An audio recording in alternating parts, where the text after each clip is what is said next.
इस होली मिलन समारोह में उपस्थित,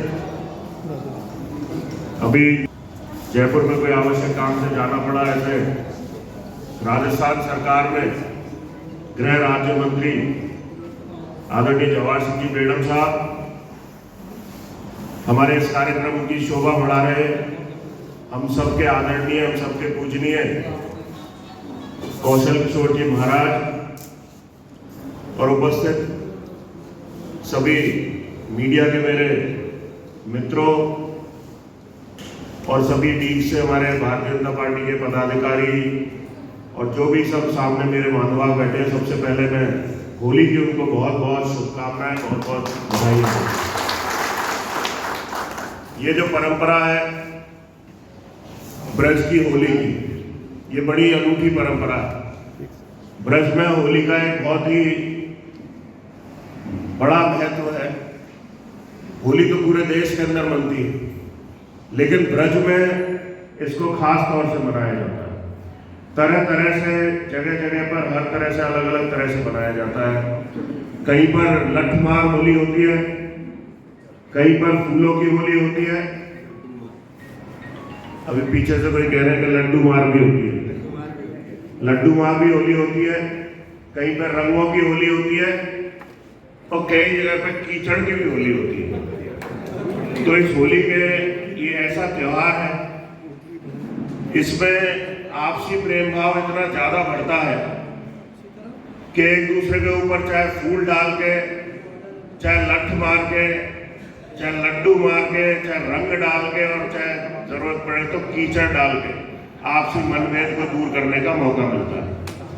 तो निश्चित तौर पर जो ब्रज की परंपरा हमें सिखाती है कि इस त्योहार पर छोटे मोटे आपसी मतभेद भूलकर सब लोग मिलजुल कर इसको खुशी से इस त्योहार को मनाते हैं और पूरे ब्रज में ये त्योहार खुशी का माहौल लेकर आता है और ब्रजवासियों को आने वाले पूरे साल में खुश रखने का काम इस त्योहार से होता है। आज जैसा हम देख रहे हैं, अभी मेरे से पहले मंत्री जी ने भी राजस्थान में सरकार भारतीय जनता पार्टी के आने के बाद लगातार जो एक रैपिड एक्शन फोर्स की तरह सरकार काम कर रही है। सरकार के गठन के बाद मात्र 50 दिन में ईआरसीपी की एमओयू साइन होना, पेपर लीक के खिलाफ एसआईटी का गठन होना, बढ़ते क्राइम के खिलाफ एंटी गैंगस्टर स्क्वाड बनाना, लगातार इस तरह के बड़े बड़े काम राजस्थान में हुए। अभी मैं एक दिन समाचार देख रहा था, उसमें एक समाचार आ रहा था जिसको सुनकर मेरे को बड़ा आश्चर्य हुआ। जब 2013 से 18 में हमारी भारतीय जनता पार्टी की सरकार थी, उस समय जब 13 में सरकार बनी तो राजस्थान में बिजली विभाग के ऊपर करीब 65,000 रुपए का कर्जा, 65,000 करोड़ रुपए का कर्जा राजस्थान सरकार, तत्कालीन राजस्थान सरकार, कांग्रेस सरकार छोड़कर गई थी। उसके बाद जब बीजेपी की सरकार आई, माननीय वसुंधरा जी के नेतृत्व में केंद्र में भाजपा की सरकार आई,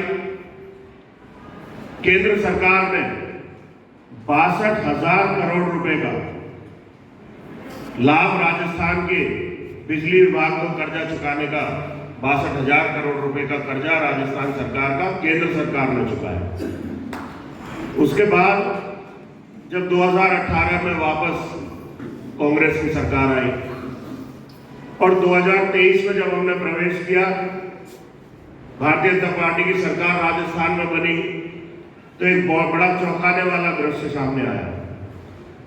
जो पहले हमने 62,000 का कर्जा चुकाने का काम किया था, उसको भी पूरा कर दिया इन्होंने और बढ़ाकर करीब 90,000 करोड़ के घाटे में बिजली विभाग को इन्होंने ला दिया। तो आप अंदाजा लगाइए कि 5 साल के अंदर किस तरह से इन्होंने सरकार को चलाया। मैं धन्यवाद देना चाहूंगा अपने माननीय मुख्यमंत्री जी को, भजनलाल शर्मा जी को,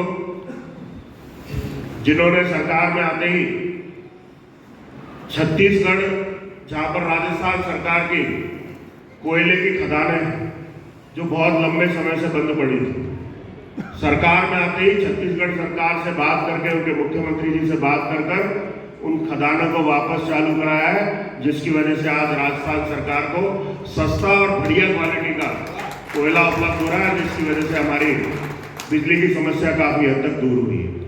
मैं आपको बताना चाहूंगा भाइयों, पेपर लीक के खिलाफ जो SIT का गठन हुआ, आप देख रहे होंगे समाचार पत्रों में, लगातार टेलीविजन पर, सोशल मीडिया पर लगातार उसमें कार्रवाई राजस्थान के अंदर चल रही है। कभी कहीं पर गिरफ्तारी होती है, कभी कहीं पर करोड़ों की संपत्ति किसी की अटैच की जाती है, लगातार ऐसी कार्रवाई हो रही है। और आज माननीय मुख्यमंत्री जी द्वारा जो SIT का गठन किया गया था, उस पूरी टीम के साथ आज मुख्यमंत्री जी ने बैठक ली है। बड़ी गहन और बड़ी लंबी वो बैठक चली है। मुख्यमंत्री जी ने पेपर लीक के खिलाफ जो SIT बनी है, उसके सभी सदस्यों की पीठ थपथपाकर उनको हर संसाधन उपलब्ध कराने का आश्वासन भी आज जयपुर में उस बैठक के दौरान दिया है। तो मैं समझता हूँ कि SIT को बहुत मजबूती से काम करने का मौका मिलेगा और जल्दी और बढ़ते इस पेपर लीक प्रकरण से फाश हो पाएंगे। आज मुझे खुशी है कि आज हमारे पत्रकार बंधु, मेरे मित्रों ने इस कार्यक्रम में शामिल होने का मौका दिया, बोलने का मौका दिया। आपकी मांगे भी हम लोगों के सामने आपने रखी। निश्चित तौर पर बहुत सारी जरूरत है अभी हमारे देश में, जिसको हम चौथा स्तंभ लोकतंत्र का कहते हैं, पत्रकारिता, उसमें सुधार की बहुत ज्यादा आवश्यकता है। पत्रकारों को मूलभूत सुविधाएं उपलब्ध कराना मैं समझता हूं कि सरकार की जिम्मेदारी है। और निश्चित तौर पर हम सभी आपकी जो समस्याएं आपने हमारे सामने रखी है, उनको सरकार के सामने, माननीय मुख्यमंत्री जी के सामने रखेंगे। और मुझे पूरा भरोसा है, जैसा मुख्यमंत्री जी की कार्यप्रणाली रही है, निश्चित तौर से पत्रकारों की ओर सॉफ्ट कॉर्नर रखते हुए वो पत्रकारों की मांगों को सुनेंगे और उनको सुलझाने का प्रयास करेंगे। बाकी हमारे बड़े भाई देवेंद्र जी यहाँ खड़े हैं।